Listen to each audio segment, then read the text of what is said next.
나 오빠랑 더 이상 못 만나겠어. 오빠도 그냥 다른 여자 만나. 민지는 단호하게 말했고 그 말에 나는 충격을 받았다. 이렇게 차갑게 말하는 그녀를 처음 봤다. 너에게는 함께하자는 맹세의 무게가 이렇게 가벼운 거였구나. 우리는 그렇게 돌아섰고 남이 되었다. 집으로 돌아오는 길에 나는 깊은 생각에 잠겼다. 우리는 결혼을 맹세했던 사이였는데 하루 아침에 이렇게 끝날 수 있다는 것이 실감나지 않았다. 얼마 전만 해도 그녀는 나에게 오빠랑 결혼하고 싶어. 어떤 상황이든 나는 오빠 옆에 있을 거야. 라고 말하던 사람이었다. 그녀가 해준 모든 말이 거짓이었을까? 아니면 순간적인 감정에 휩싸여 나를 놓아버린 걸까? 도저히 알 수 없었다. 그저 허무함만이 가슴을 가득 채웠다. 문득 그녀에게 달려가서 모든 걸 바로잡고 싶었지만 그럴 수 없었다. 그녀는 이미 단호하게 이별을 고했고 내가 붙잡는다고 해서 상황이 달라질 것 같지 않았다. 그 생각에 발걸음이 멈췄다. 집에 도착했을 때도 여전히 실감이 나지 않았다. 우리 헤어지자는 말은 절대 하지 말자. 그건 주워 담을 수 없는 말이니까. 그녀가 한 말이 머릿속을 맴돌았다. 우리는 그런 약속을 했었다. 그랬던 그녀가 약속을 깼고 나 역시 그 말에 무게를 받아들여야 했다. 나는 오빠에게 사랑받고 싶었을 뿐이다. 그래서 여러 번 그에게 이야기했었다. 오빠, 나를 정말 사랑한다면 나에게 표현을 해줘. 나는 그의 사랑을 느끼고 있었지만 마음속 깊은 곳에서 뭔가 부족하다는 생각이 들었다. 나는 더 확실한 표현을 원했을지도 모른다. 물론 오빠는 말보다는 행동으로 보여주었다. 내가 힘들 때마다 곁에 있어주었고 내가 우울증에 걸렸을 때도 말없이 나를 안아주었다. 그런 그의 모습에 신뢰가 쌓였지만 나는 표현에 대한 갈증을 풀 수가 없었다. 사실 나는 알고 있었다. 오빠는 나를 진심으로 사랑해주었다. 하지만 내 욕심이었을까? 그저 간단한 말로 사랑을 확인받고 싶었을 뿐인데 오빠가 내게 원하는 만큼의 표현을 해주지 않았고 나는 그 사실을 견딜 수 없었다. 집으로 돌아와 엄마에게 말했다. 엄마, 나 오빠한테 헤어지자고 말했어. 엄마는 슬픈 표정을 지으며 내 이야기를 들었다. 오빠의 마음을 조금 더 이해해주면 안 되겠니? 그 아이를 잃는다는 게 너무 아프네. 엄마의 말에도 나는 이미 내 결심을 굳혔다. 말에 무게를 가볍게 여기면 안 돼. 헤어지자는 말은 주워 담을 수 없는 말이니까. 오빠의 말이 떠올랐고 나는 그 말을 떠올릴 때마다 더욱 결심이 확고해졌다. 다음 날 아침 눈을 떴을 때 오빠에게 카톡이 와 있었다.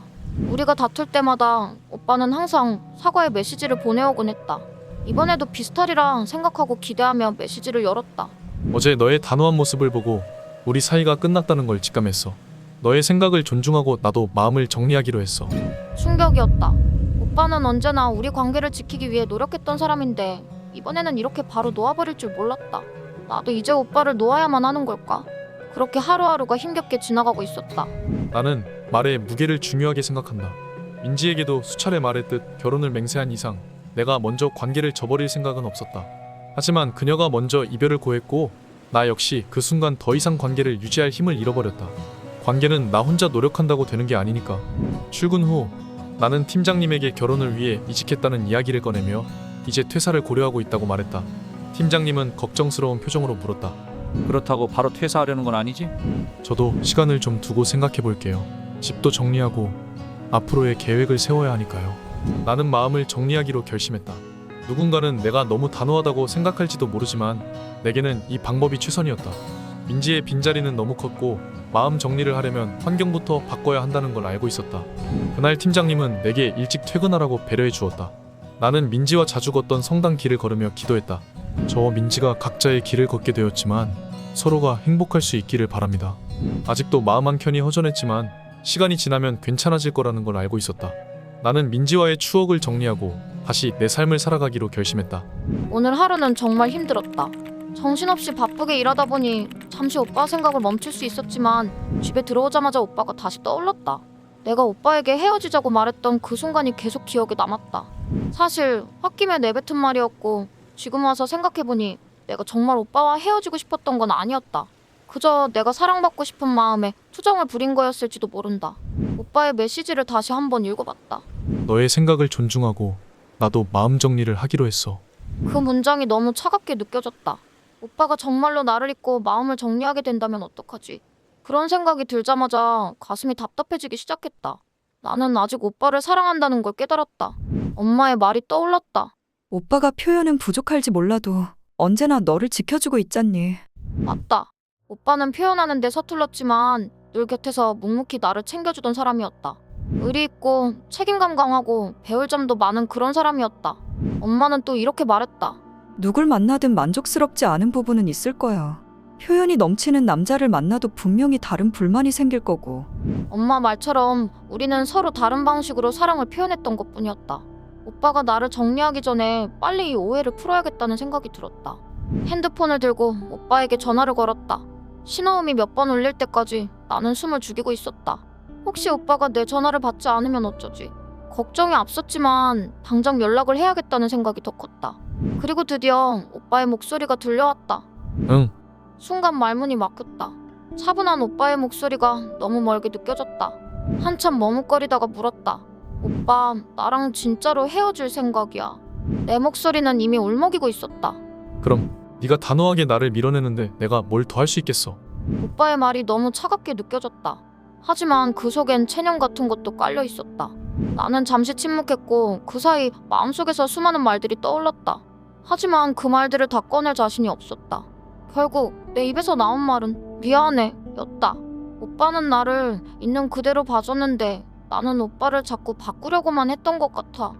오빠는 아무 말도 하지 않았다. 그래도 나를 위해 그 침묵을 지켜주는 게 고마웠다. 나는 조금 더 용기를 내어 말을 이어갔다. 오빠가 나한테 늘 사랑을 표현해줬는데 난 그걸 몰랐어. 오빠가 없으면 안 될 것 같아. 이제야 오빠가 얼마나 소중한 사람인지 알게 됐어.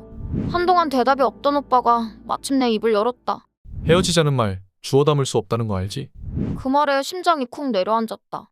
오빠가 계속 말했다. 원래 그런 말 들으면 나도 끝이라고 생각했어. 근데 아직 내가 너를 사랑하나 봐. 너가 이렇게 연락해줘서 고마워. 그 말을 듣는 순간 마치 세상이 다시 빛을 되찾은 기분이었다. 어둡기만 했던 내 마음이 다시 밝아지고 있었다. 며칠 후 우리는 다시 일상으로 돌아왔다. 아니, 그 이상이었다. 서로의 소중함을 다시 한번 깨달은 우리는 더 단단해진 관계 속에서 하루하루를 보내고 있었다. 오빠가 한 번은 나를 보며 물었다. 근데 그때 왜 나를 잡았어? 너가 너무 단호하게 말해서 진짜 끝인 줄 알았는데. 나는 멋쩍게 웃으며 대답했다. 왜냐하면 오빠는 표현은 좀 부족하지만 그걸 상쇄할 만큼 너무 좋은 사람이니까. 여전히 오빠는 표현이 서툴지만 내가 그걸 이해하게 된 후로는 그 모습마저 귀엽게 느껴졌다. 오빠는 항상 나를 위해 노력하고 있었다는 걸 왜 그때는 미처 알지 못했을까? 이제 나는 오빠의 모든 걸 수용하기로 했다. 아니, 그게 아니라 오빠가 그냥 너무 사랑스럽다. 소기담에서는 우리 주변의 작고 소중한 이야기들을 여러분에게 소개합니다. 재미있고 힐링되는 지난 이야기들도 감상해보세요.